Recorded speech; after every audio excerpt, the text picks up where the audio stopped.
Jaya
परमपिता श्री मां शारदा परमपिता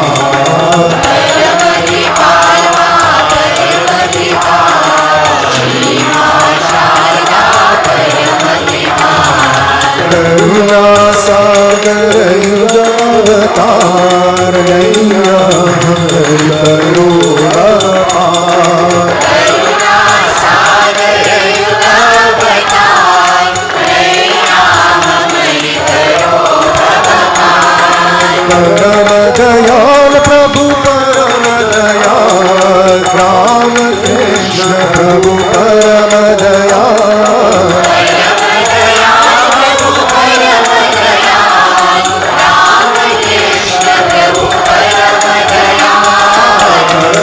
दयाल प्रभु परम दयाल राम कृष्ण प्रभु परम Dayal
Sarveshaya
song is dedicated to our Master, Mother, Swamiji and the direct disciples of the Master, including the householder disciples. We all sing together.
Shaka Ishtaprana Mataji, dear sisters, brothers, and loving children, Om Namo Narayanaya. This morning, it gives me great joy to extend a warm and cordial welcome to each and every one of you to the 188th birth anniversary celebrations of our Master, Sri Ramakrishna. We extend a very special welcome to Mr. and Mrs. Angajan and Dr. Veena Lakshman. We are happy to have all of you here today. Sri Ramakrishna is revered throughout the world as the Yuga Avatar. The Master's life and legacy still remains a guiding light to all spiritual aspirants. We are happy to announce that this year marks the 40th anniversary of the Sri Sharda Devi Ashram of South Africa. It is only through the grace of our Master that we are able to serve him. We kindly request that all cell phones be switched off for the duration of this morning's prayer service and whilst in the shrine. This morning, we are very pleased to have Mr. Angajan to present the keynote address. For the past 35 years, Mr. M.K. Angajan has been involved in the assimilation of Vedanta, Hindu scriptures, management and leadership philosophy, spiritual literatures from the East and West, and psychology. He has inspired and empowered thousands of distinguished audiences globally on leadership, self-development, life management, and self-fulfillment. He is an accomplished speaker on Vedanta, life coaching, and is an author. Mr. Angajan's books entitled Value Systems for Success and From Gods to Godhead, and many CDs and DVDs received world recognition. He conducts value-based executive development workshops and seminars for senior corporate personnel, business executives, entrepreneurs, political leaders, scientists, and other professional groups in countries which include India, Australia, the USA, UK, Canada, New Zealand, Africa, the Far East, and the Middle East. His scientific rationale, practical approach, and passionate presentations, grounded by wisdom and expertise, have earned him the patronage of many reputed corporations and organizations, including Fortune 500 companies and many business schools globally. Mr. Angajan founded the Life Mastery Foundation, which is dedicated to the dissemination of value education, principle-centered living, life skills, as well as higher human values and moral education. It is my privilege to invite Mr. M.K. Angajan to speak to us on the relevance of Sri Ramakrishna's teachings in today's world.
सहनाववतु सहनौ भुनक्तु सह वीर्यं करवावहै तेजस्विनावधीतमस्तु मा विद्विषावहै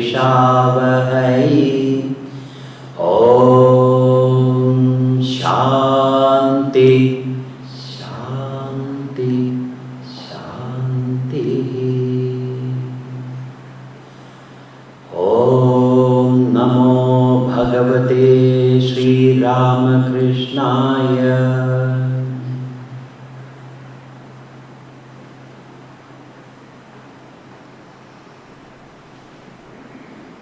पूजनीय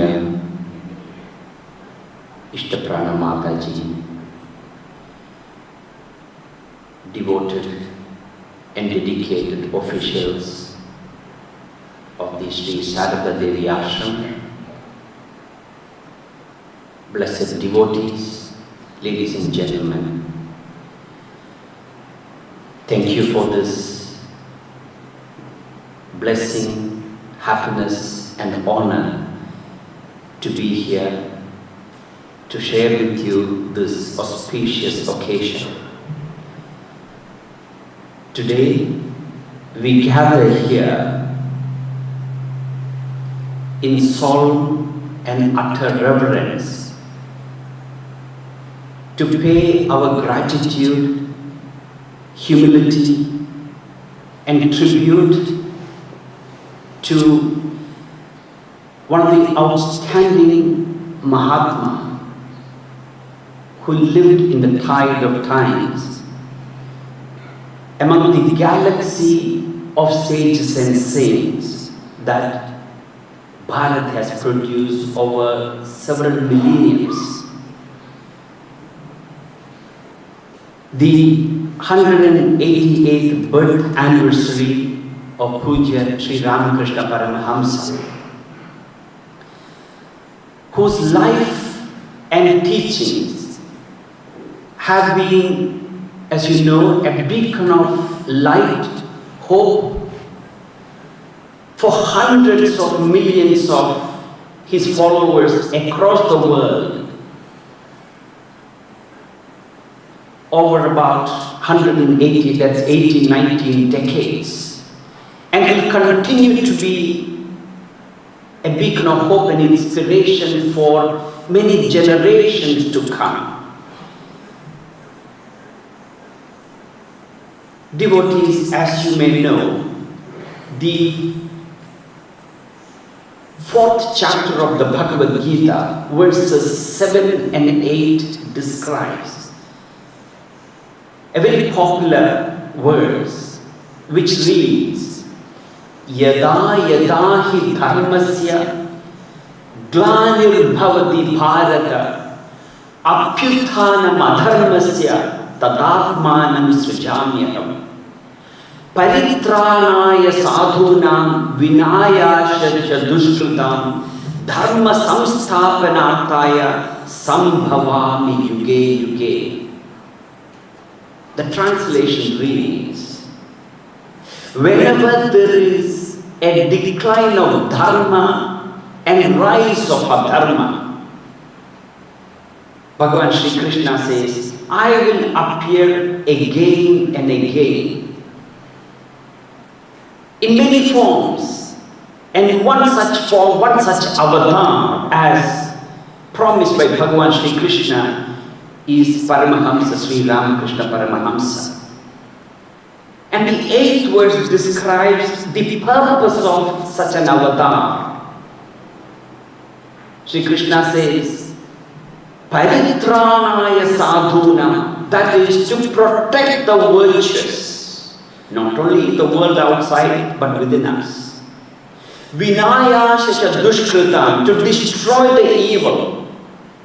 Dharma samsthapanarthaya, to establish dharma. Sambhavami yuge yuge, I will appear again and again, yuga after yuga. And one such avatar was Sri Ramakrishna Paramahamsa, a mystic, a yogi, a social reformer, an avatar, all packaged in one, that inspired hundreds of millions of followers over many decades. Although Sri Ramakrishna Paramahamsa lived a very short span of 50 years, in today's life expectancy, 50 years is a short span. Although he lived a short span of 50 years, what Sri Ramakrishna Paramahamsa did not accomplish from the spiritual terms, it is not worth mentioning. Today, we as beneficiaries of the life and teachings of Sri Ramakrishna Paramahamsa, we express our obeisance, our gratitude, our tribute with deep sense of humility and devotion. Although Sri Ramakrishna Paramahamsa was a Hindu saint, his teachings were universal. Sanatana Dharma. His teachings were universally applicable, regardless of any discrimination of caste, color, creed, community, religion, nationality. And so, all races, religious groups, regardless of age, young or old, have benefited from his life and teachings. Just as the law of gravity is universal, the law of gravity discovered by a European Christian scientist, the law of gravity is applicable universally. It doesn't belong to any particular sect or creed. Similarly, the teachings of Sri Ramakrishna is universal. It is applicable to all people at all places at all times. Therefore, we will find that generations after generations yet to come will benefit from the life and teaching. One of the uniqueness of Sri Ramakrishna is that his teachings were usually in parable form. As a result, everybody found inspiration. From young children to the oldest, whether a business executive to a laborer, to a householder, everybody had an appeal because of the simple parables Sri Ramakrishna conveyed his philosophy with. The reason Sri Ramakrishna used the parables are because parables, the stories, are very easy to remember. So he ingeniously used the stories as a preservative to preserve the philosophy in our mind. Remember, the philosophy of Vedanta is very terse, very cryptic. It's almost sometimes very hard nut to crack. But when it is presented in a simple parable form, we can remember. And it is a common fact that we all understand. We generally remember two things. One is stories, second is gossip. Right? If you listen to a gossip, you will remember everything verbatim. And if you want to go and convey the same gossip to somebody else, we'll expand it, we add extra masala into it, spice it up and convey it, isn't it? That's the way it is. Similarly, the stories as well. It is very easy to remember. So I will narrate some of the stories Sri Ramakrishna presented. As you may remember, one of the popular stories of Sri Ramakrishna is the story of kite. Right? Conveying the power of the mind, one of the deadly effects of the human mind. The story goes that there was a group of fishermen fishing. Having caught some fish, a kite came, swooped down and picked up a fish and flew off. Immediately, a couple of dozens of crows followed the kite, and wherever the kite went, the crow also followed. When the kite flew in the eastern direction, the crow followed there. When the kite went in the western direction, kite followed there. When the kite went up, the crows went there. When the kite came down, the crows also went down. Wherever the kite flew, the crows also followed. And the kite had no peace. Constantly, if the crows were a menace. Eventually, the kite dropped the fish. Immediately, all the crows followed the fish and grabbed it.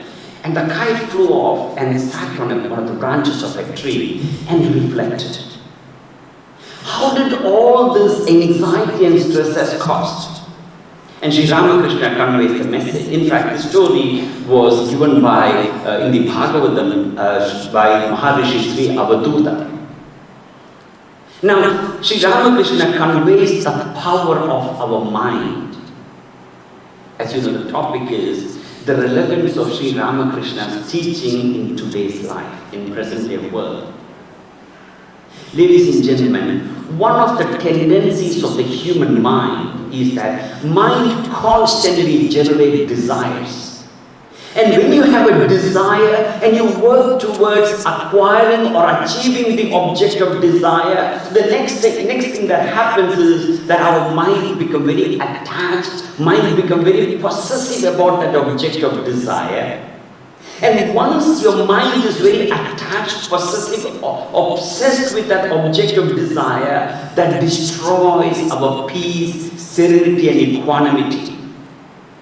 Just as, so long as the kite was clinging on to the fish, the cross became a menace. The cross chased the kite. As soon as the kite dropped the fish, the kite experienced peace and serenity. Similarly with our life. If you introspect, if you go back and take your own self-inventory and self-audit, you will realize that what is actually creating all those stress, anxiety, worry, it is not the world outside. It is our own attachment, our own desire, our own possessiveness. When through the knowledge of Vedanta, when we develop the spirit of detachment, vairagya, as Sri Ramakrishna mentioned, when we develop that spirit of vairagya, immediately you find peace and serenity dawn on us. Mind has the tendency to get attached. For example, here is a young entrepreneur, a young boy who came out of the university with flying colors. He did very well and he was seeking a job. He got a high-flying job. All right. And then money started coming in. All right. And as the Indian tradition is that children still live under the roof of the parents, even if they earn money. Isn't it? So when he gets a lot of money, what's the first thing that this boy wants to get? What he wants to use the money for? And a car. All right. And what car? What car? Sorry? That was about 30 years ago. Right. A flashy car. Right. His dream car. Probably a supercar, right? And he saved up the money, he managed to buy a brand new car of his own. And his life has been very busy. On a Friday afternoon, he went to the dealer and he took the car delivered. He comes home, parks the car in his garage. Usually the garage is the dirtiest place for most of the houses because all the unwanted stuff they stack in the garage, right? Attachment. So this particular week, he made sure that the garage is tidy, clean. He parked this brand new car in the garage. Right. And next day, he wakes up unusually early. Usually on a Saturday, this guy wakes up at about 10, 12 o'clock. But this particular Saturday, he wakes up at 5 o'clock. He goes to the garage and he's going around the car, he's touching and feeling it, open the door and sits in the car and he can smell the brand new smell of the leather, etc. He's excited. He got his dream car. And as he's observing the car, he sees a scratch on the bonnet. A permanent scratch on his heart. Right. The law is that, the law of attachment, as Sri Ramakrishna suggests, is that whatever happens to that object of attachment happens to you. When the mind is attached to something, it constantly experiences stress and anxiety. That Saturday, his best friend comes home, hearing that he's got his dream car. Alright? And the best friend wants to test drive his brand new car. and he just got the license 2 weeks ago. If you happen to be that person who bought a brand new car and your best friend wants to drive the brand new car, how do you feel?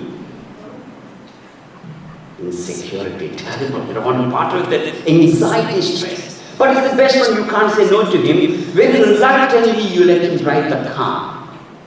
Alright? And as he's driving the car, what happened? Every time the car hits the pothole in the Durban road, it hits his heart. Alright? Why? Attachment. The kite is, so long as the kite is clinging on to the fish, there was constant anxiety. The moment the kite let loose the fish, peace, serenity. So this boy is very attached to the car, and every time he drives the car, when he takes the bump, it hits his heart here. Let's say this car that is got is not his car. It is given by the company that he's working for. The company pays it, maintains it, he only drives. And his best friend comes home and he wants to test drive the car. How do you feel? Oh, by all means, yes, no problem, have it. I will come with you. I'll give you company. And when the best friend is driving the company car, right? How does he feel? When the best friend is driving the company car, every time the car hits a pothole, he enjoys the spring action suspension. Very beautiful. The law is that when you are attached, you suffer. You go through anxiety and stress. When you develop the spirit of detachment, vairagya, your mind develops higher aspiration. Naturally, the mind develops a spirit of detachment to the lower. That is when we experience that much wanted peace, equanimity, serenity in our own life. So, mind has the tendency to get attached. Attachment produces anxiety. Sri Ramakrishna emphasizes the importance of Atma Jnana. He says, knowledge, I quote, knowledge leads to unity, but ignorance to diversity. Knowledge, Atma Jnana, leads to unity, Ajnana, ignorance leads to diversity. What a very important message in today's context. Many wars have been fought in the past, and it continues to be fought today. And so many negativity, antagonism, anger, jealousy, only because of lack of knowledge, because of ignorance. Knowledge gives you unity, ignorance gives you diversity.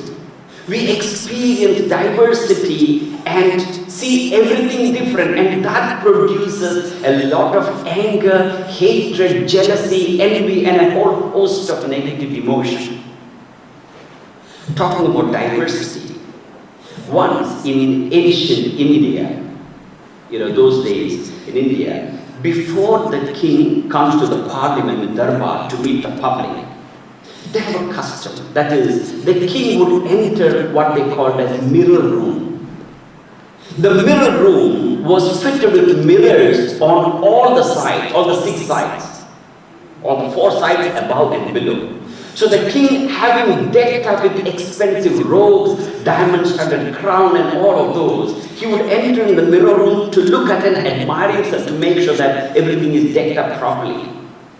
So the king entered the mirror room, and the king looked at on his right hand side. As you know, when the mirrors are placed against each other, the reflections are multifarious, isn't it? Manifold reflections. So the king looked at right side, and the king saw hundreds of his own reflections. The king looked at the left side, and there he saw hundreds of his own reflections. The king looked in front, he saw hundreds of his own reflections. Looked above, there he saw reflections. Whichever direction he looked at, there he saw his own self reflecting everywhere. So this used to be the tradition. Every other day he would go into the mirror room and look at himself and come out. One day, when he went to the mirror room, he forgot to shut the door. He forgot to close the door. And the king had a pet, a dog. And the dog entered the mirror room. When the dog entered the mirror room, The dog thought, I am the king, because that was the king's pet. When the dog entered the mirror room, the dog also saw hundreds of his own reflection, in front, in behind, left, right, everywhere. When the dog saw the reflection, the dog did not know that is the own reflection. As a result, the dog felt angry, upset. The dog started barking. All the other dogs started barking back at him because of the echo in the room. The dog started jumping. All the other dogs started jumping at him. The dog was ballistic in the mirror room. The dog started barking, jumping, screaming, shouting. Eventually, the dog started breaking the glasses and started hurting itself. Eventually, the dog dropped dead in a pool of blood. Now, ladies and gentlemen, what is the difference between the king entering the mirror room and the dog entering the mirror room? When the king entered the mirror room, the king knew that it is my own self that is reflected in hundreds and hundreds of reflections in the room. When the dog entered the mirror room, the dog did not know that it is my own self that is reflected everywhere. As a result, the dog felt angry, bitter, hatred, and all kinds of negative emotions. Eventually, those negative emotions killed the dog, nobody else.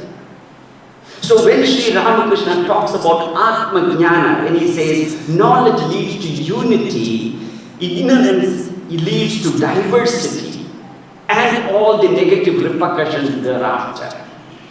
When we see diversity, it is very relevant for us to understand in South Africa. We live in a unique country with a unique dynamics of human population, with different races, with different cultures, different language, different religion, in different education background, different academic education, different social structures, different economic structures.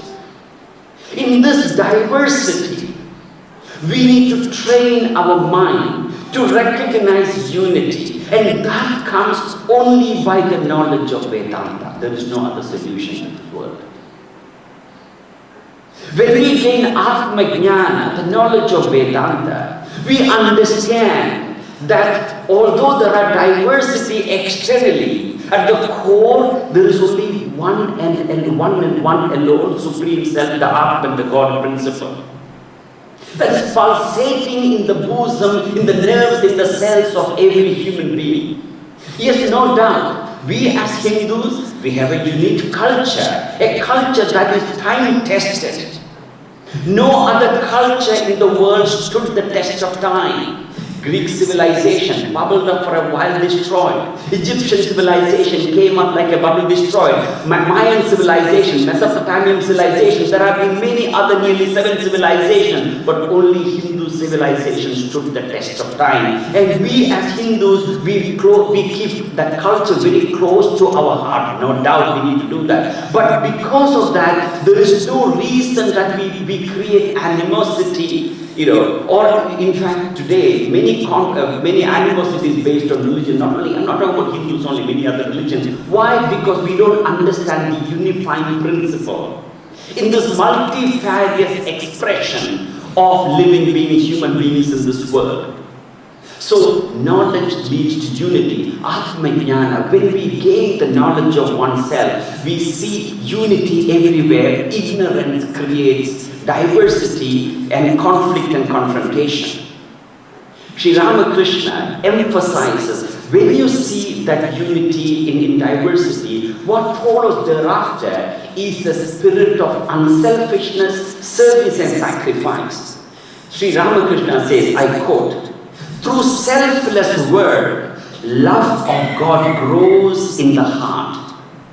Through selfless work, karma yoga, love of God grows in the heart. Then through His grace, one realizes Him in course of time.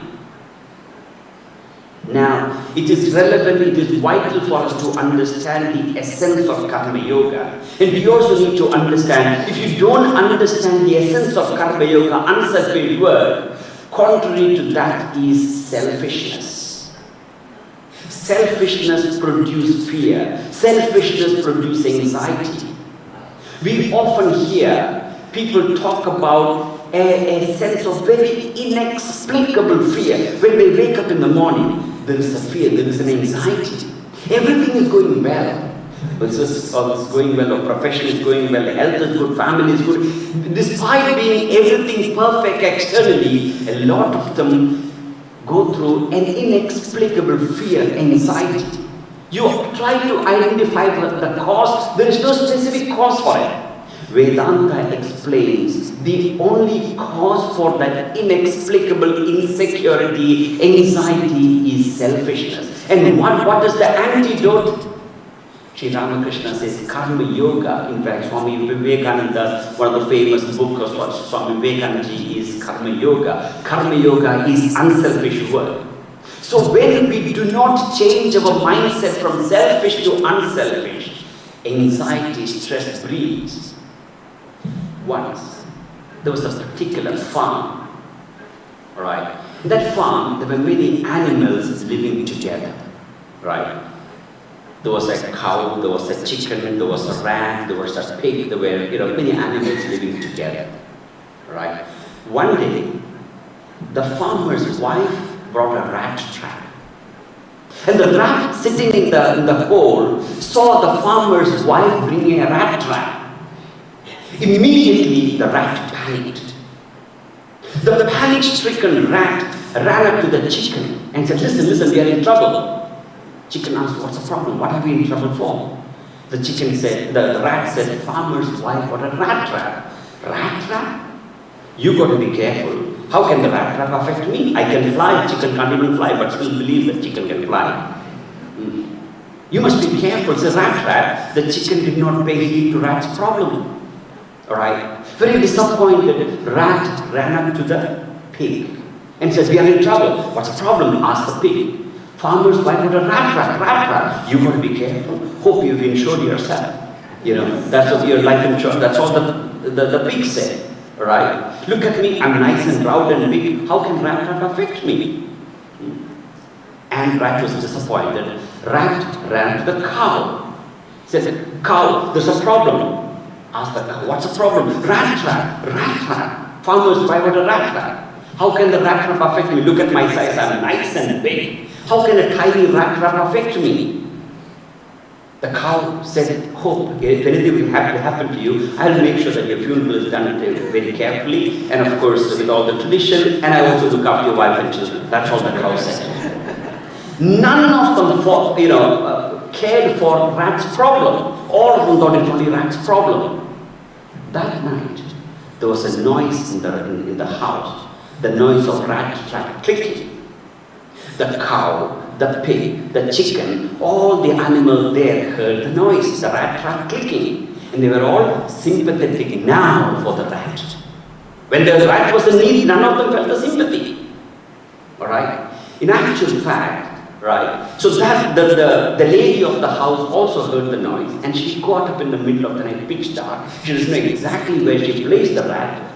So as she was moving around in the dark, she stumbled upon the rat trap. In actual fact, it was not a rat that was trapped, it was a poisonous snake. Alright? And she was bitten by the poisonous snake.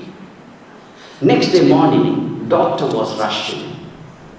Right? And she was suffering from high temperature, fever and all those complications. Doctor rushed in, examined her, and the doctor said, alright, you must immediately prepare some chicken soup. You guessed it. They killed the chicken. Alright? And she was bedridden for several days, and many friends and family members started visiting. In order to feed the friends and family members, they killed the pig. 3 weeks later, the lady died. To feed the people on the funeral, they killed the cow. The only animal that survived there was the rat. Why all the other animals thought it's only rat's problem? Now this is the mindset of people today. This is what Sri Ramakrishna talks about, how our own selfishness brings our own downfall. So what is the antidote? He says, unselfish work, through selfless work, I quote. love of God grows in the heart, and then through His grace one realizes Him in course of time. Selfishness, self-centered interest, and in South Africa, in any part of the world for that matter, no matter where we escape, our karma follows us. So the only security, the greatest security you can ever feel is the security arises out of unselfishness.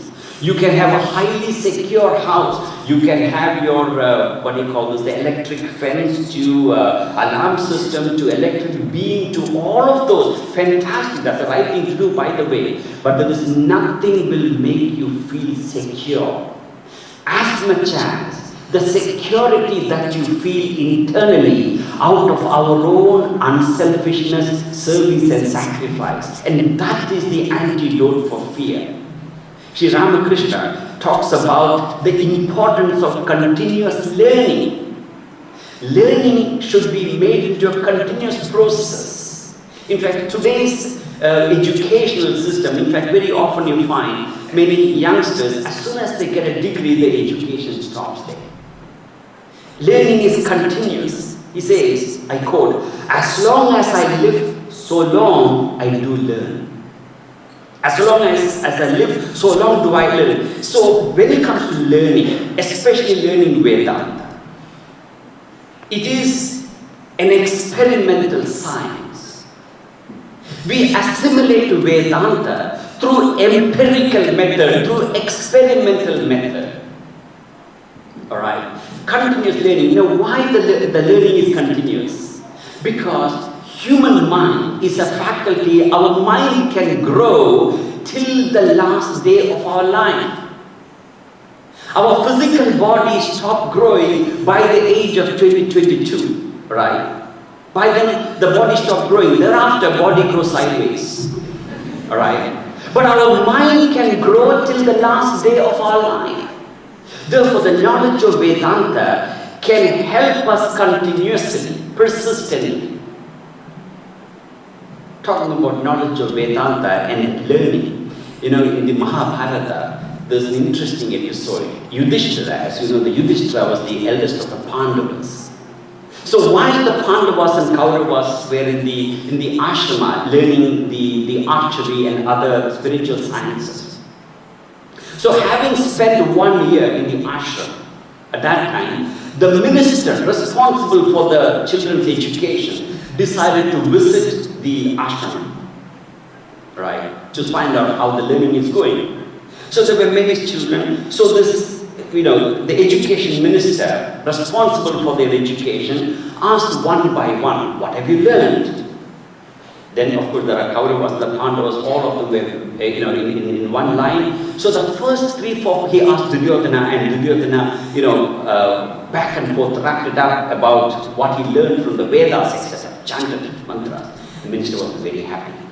And the next one, and he started, you know, chanting the Vedas back and forth. The minister was very happy. Third, fourth, very happy. When the time came to Yudhishthira, the minister asked Yudhishthira, he's going to be the, you know, Yuvraj, the future king. What have you learned? Yudhishthira said, I only learned 2 words. First he said, I only learned 1 sentence. I learned part of the second sentence also.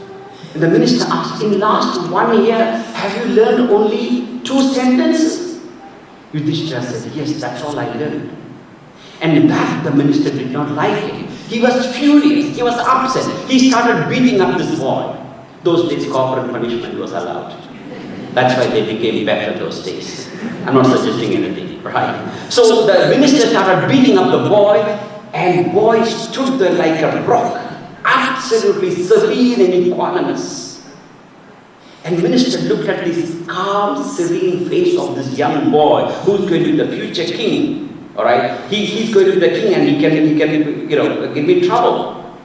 And when, as he was beating Yudhishthira up, he was so calm and serene. And the minister looked at her, how are you so calm? Right? And as he was surprised, his eyes fell on the note of Yudhishthira. The first line read, never get angry.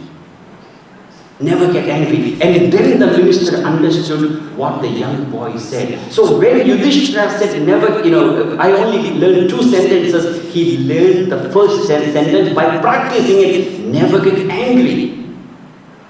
And the minister was so embarrassed that he is not able to practice what Yudhishthira was practicing. And he profusely apologized to the young boy. He embraced him, hugged him, and profusely apologized. I'm so sorry. I understood what you meant. I only learned 2 sentences. And as he was showering praise upon the young boy, Yudhishthira said, no, sir. I did not, I didn't really learn the second sentence fully, right? And what did the second sentence say? Never speak a lie. Yudhishthira, as you know, Yudhishthira is one character in Mahabharata out of about 6,000 characters. One character who never spoke a lie. Alright? So, and the teacher, he confessed to the teacher that I did feel a little bit of irritation inside, but I did not show it outside. By confessing that, he is practicing the second sentence. Right. So the point is, when Sri Ramakrishna mentioned, as long as we live, so long as we learn, learning is not bookish knowledge. Today, learning, buying self-help books by dozens has become a fad. You don't need to buy dozens of self-help book and read one verse from Bhagavad Gita, one message from the Gospel of Sri Ramakrishna is enough to transform us. But today we have a tendency to go and read volumes and volumes of literatures and practicing assimilating nothing. So the true learning is when we take in knowledge, reflect upon it, contemplate upon it, assimilate it, digest it, let every cell, every fiber of our personality breathe that wisdom. That is when the true learning takes place. Otherwise, learning becomes a joy, just an intellectual gymnastic. I remember a few years ago when I was invited in UCD in Cape Town to speak to a group of engineering students. They were completing the course.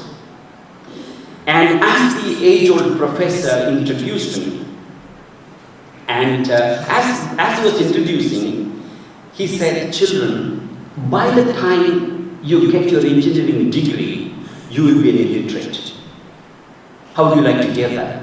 The very same teacher who taught you for the last 4 years, having completed the degree, said, by the time you get your degree, all of you will be illiterate. And he substantiated this point. He said, 90% of what you have learned in these few years would have forgotten by the time you get your degree. Alright? And 10% of what you do remember, technology would have changed. That's a fact. The technology is changing such an incredible pace. And what's interesting is that as the technology is growing, it's becoming cheaper and cheaper. This is a technology that you paid, 5,000 rand probably 3 years ago. It comes to 1,000 rand today. That's the way. Technology is the only thing that becomes cheaper, right? I'm talking about slightly older technology. So he substantiated by saying that 90% of what you learn will be forgotten. 10% of what you remember, you'd have forgotten. Therefore, he was emphasizing the importance of continuous learning. But when it comes to Vedanta, when it comes to spiritual knowledge, it is even more.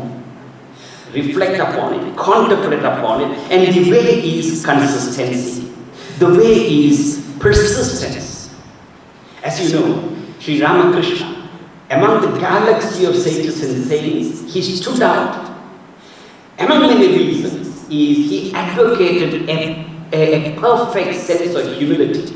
Sri Ramakrishna said, I quote, rainwater never stands on high ground, but runs to the lowest level. So also, the mercy of God remains in the hearts of lowly, but drains off from those of vain character, vain and proud. The knowledge, if you want to receive knowledge, one of the very important mental disposition is humility. Bhagavad Gita, Bhagavan Sri Krishna says in Bhagavad Gita, he says, characteristic of a true student, he says, Vidya Vinaya Sampanne Brahmane Gavihastini. Vidya and Vinaya, knowledge coupled with humility is the characteristics of true learning. Unfortunately, no institutions in the world, no universities, no school teaches humility today. Remember, your ability without humility is a liability. Your ability, your knowledge without humility is a liability.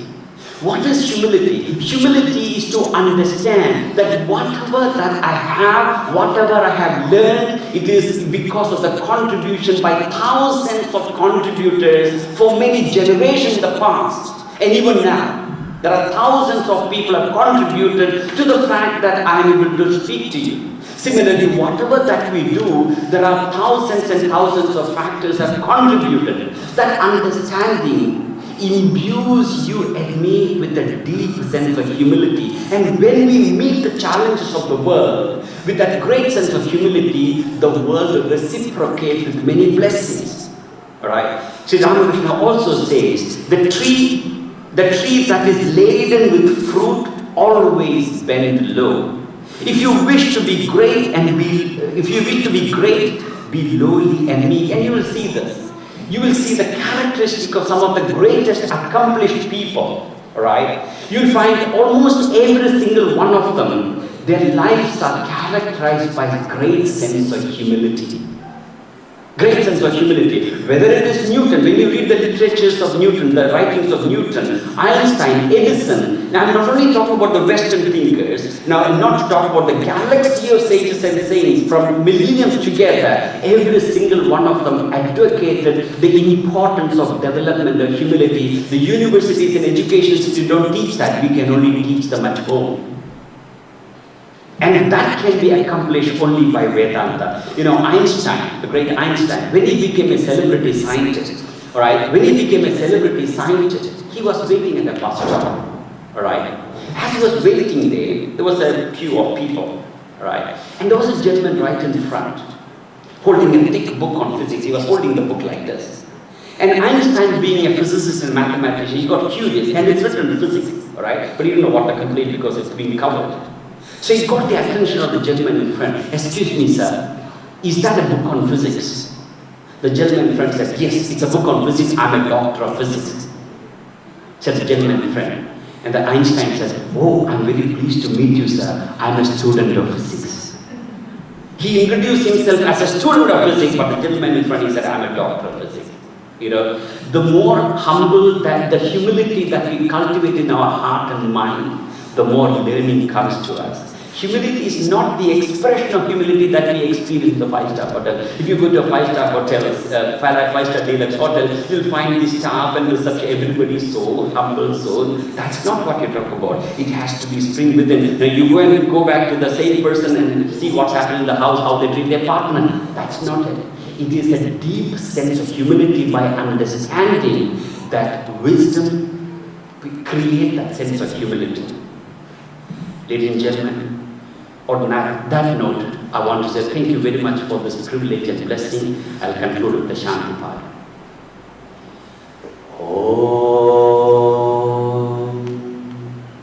Om Purnamada Purnamidam Purnat Purnamudachyate Purnasya Purnamadaya Purnamevavasishyate.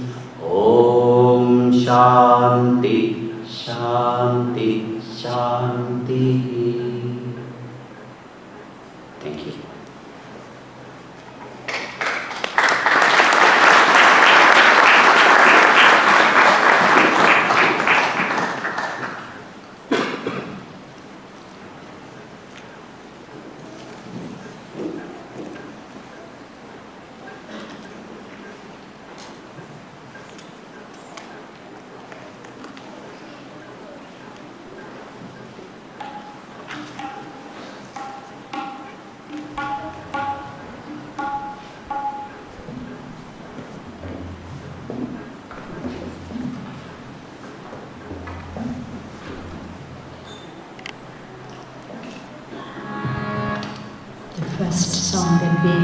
There are a few copies available, and the next song is on page 25 of the prayer book. The first one is in a copy. A very special request, please join in the chorus because I've taken some artistic liberty in the stems. Jai Jai Ramakrishna Bhagavan, Jai Jai Ramakrishna Bhagavan, Jai Jai Ramakrishna Bhagavan, Jai Jai Ramakrishna Bhagavan, Jai Jai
Namo Narayanaya. We thank Mr. Angajan for his thought-provoking talk, deep words of wisdom, and unique humor. He has certainly reminded us of the values to help us improve and progress Godward. We also thank Dr. Veena Lachman for her soul-stirring rendition. It is always a great joy to listen to her divine music. To celebrate this joyous occasion, we have a cultural item by our little children and the young ladies of the ashram. Our children will dance to a prayer dedicated to Sri Ramakrishna. Thereafter, our young ladies will present a dance in honor of Bhagavan Sri Ramakrishna. The essence of the meaning of the song is, "Victory, O victory to Sri Ramakrishna, the incarnation of compassion, we bow down to you. O King of Kings, you are the helmsman who steers us across the ocean of worldly existence. You are the Lord who revels in the bliss of the self. You are the conqueror of all bondages and remover of lust and other vices. You are the light of pure consciousness. We bow down to you, O Lord, and take refuge in you." We present our children and young ladies.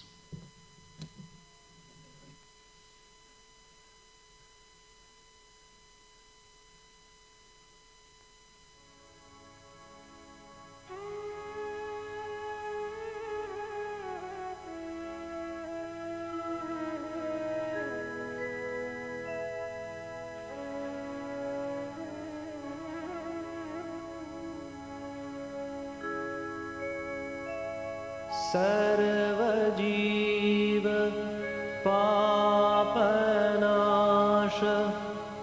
कारणं भवेश्वरम् स्वीकृतं च गर्भवास देहधानम् ईदृशम्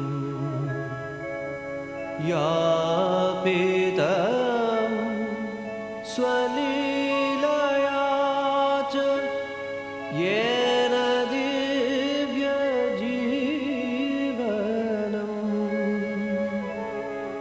तन्नमामि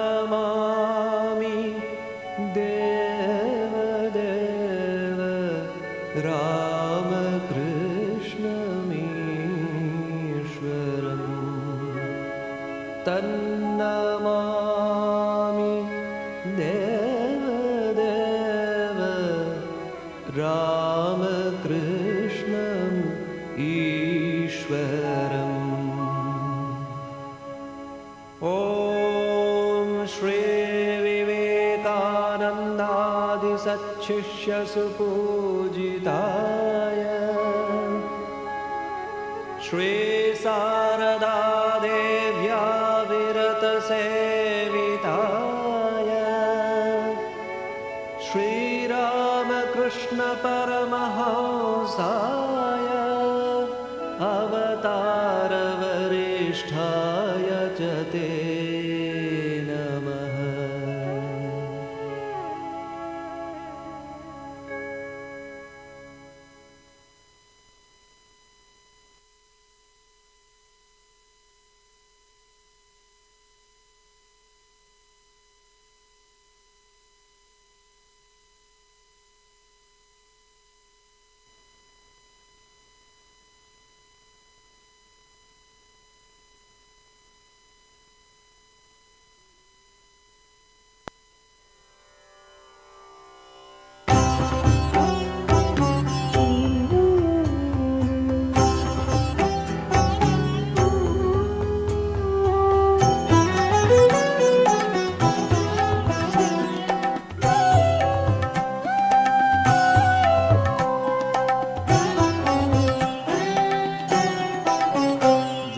देव देव करुणावतार जगदे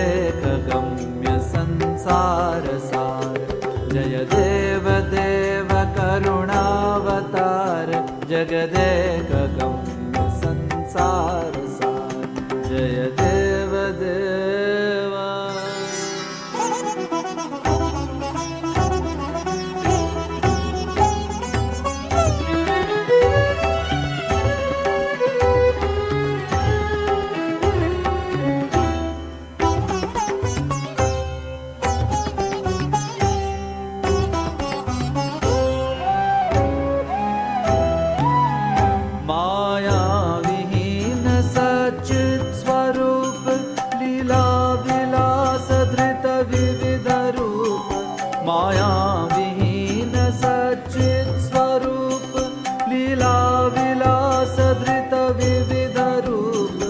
राजाधिराज भुवनैक भूप राजाधिराज भुवनैक भूप भूतादिवास भव कर्णधार जय देव देव करुणावतार जगदेक गम्य संसार सार जय देव देवा।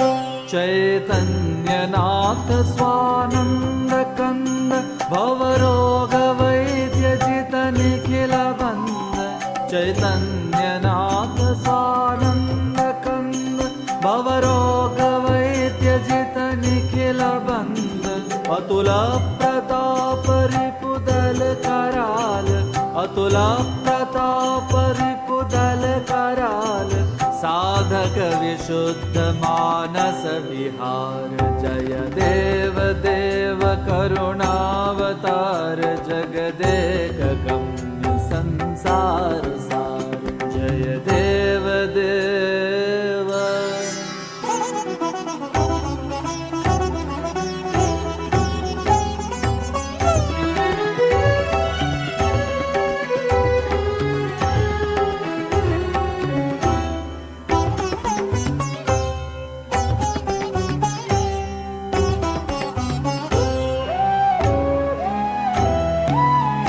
विश्व प्रणम्य त्रयतापनाश कामादिदोष हर चेत प्रकाश विश्व प्रणम्य त्रयतापनाश कामादिदोष हर चेत प्रकाश प्रणतोऽस्मि नाथ शरणं प्रयच्छ प्रणतोऽस्मि नाथ शरणं प्रयच्छ हे रामकृष्ण भव भय निवार जय देव देव करुणावतार जगदेक गम्य संसार सार जय देव देव करुणावतार जगदेक गम्य संसार सार जय देव देव जय देव देव जय देव देव करुणावतार।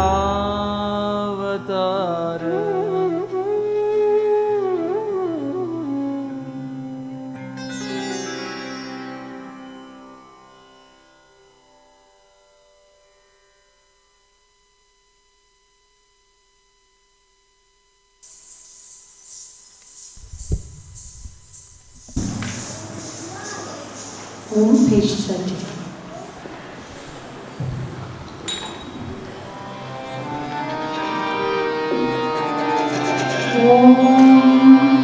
जीवन प्रभाते मन में रसाते बोलो जय राम कृष्ण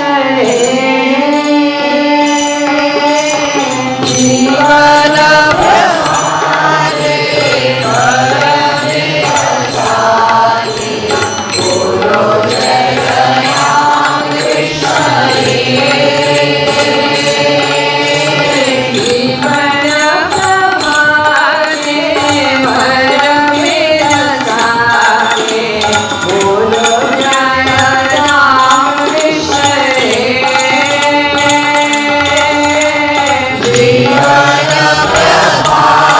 Krishna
काली माता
श्री माँ जय माँ जय जय माँ श्री माँ जय जय माँ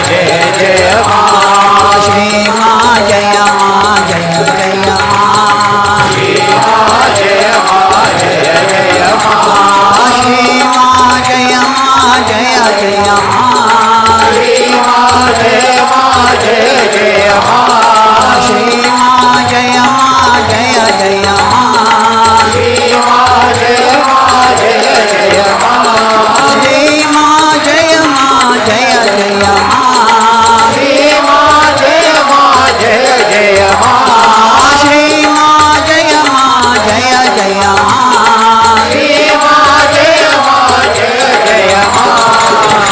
अम्बे माँ जगदम्बे माँ श्री अम्बे माँ जगदम्बे माँ श्री अम्बे माँ जगदम्बे माँ श्री शारदा माँ जय जय माँ श्री शारदा माँ जय जय माँ श्री शारदा माँ जय जय माँ श्री शारदा माँ जय जय माँ श्री शारदा माँ जय जय माँ श्री शारदा माँ जय जय माँ श्री शारदा माँ जय जय माँ श्री शारदा माँ जय जय माँ श्री माँ जय जय माँ ओम श्री रामकृष्ण भगवान की जय। पवन सुत हनुमान की जय। श्री अम्बे अम्बे मात की जय। We'll all sing together Ramakrishna Sharanam, page 26.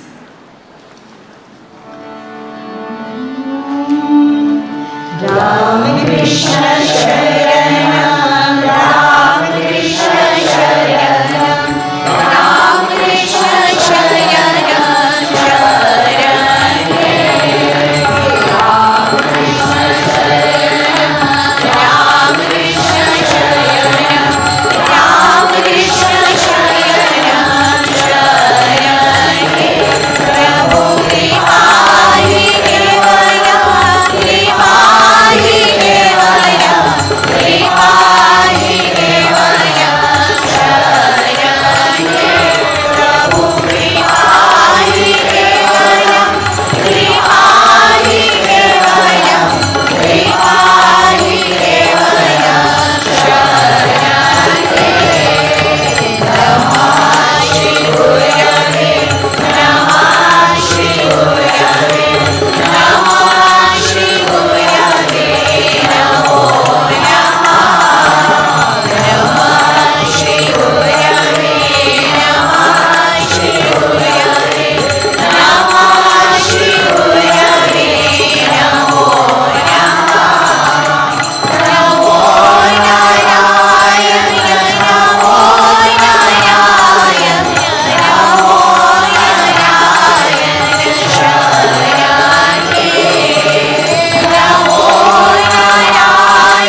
Arati to Sri Ramakrishna, page 247. 247.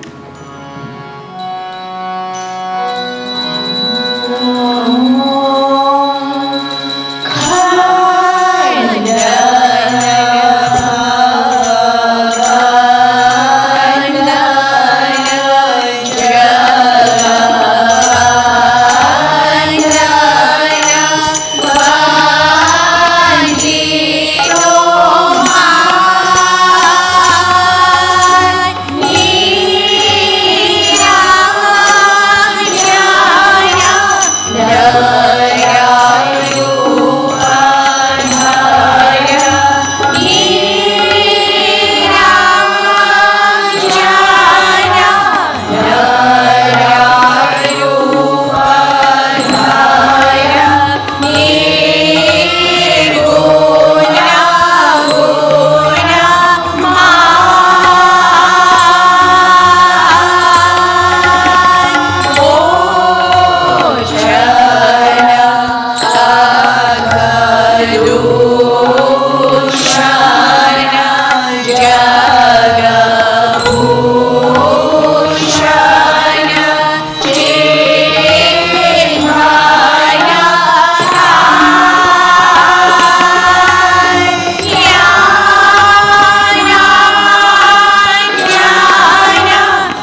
Shiva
The outside is a remembrance, a reminder of that which is already within us.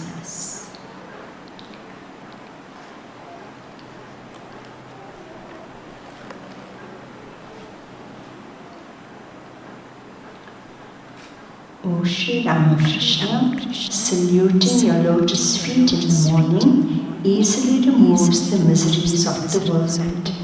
Knowing this, the devotees devotionally take refuge at your feet. O Bhagavan Sri Ramakrishna, we adore you this holy morning. People become filled with nectar-like bliss when they sing your hymns and get the darshan of your lotus feet.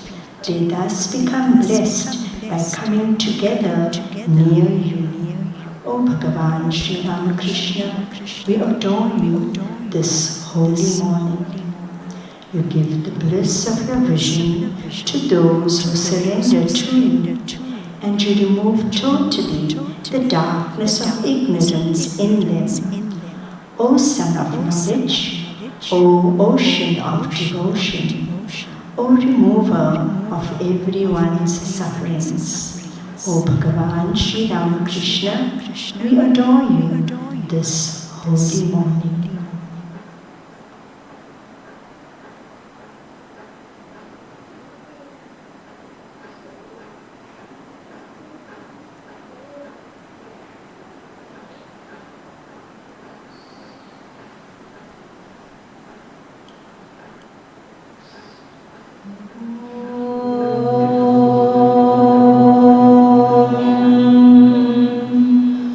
Oh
महाराज की जय, गंगा मात की जय, महावीर स्वामी जी की जय, ऋषि मुनियों की जय।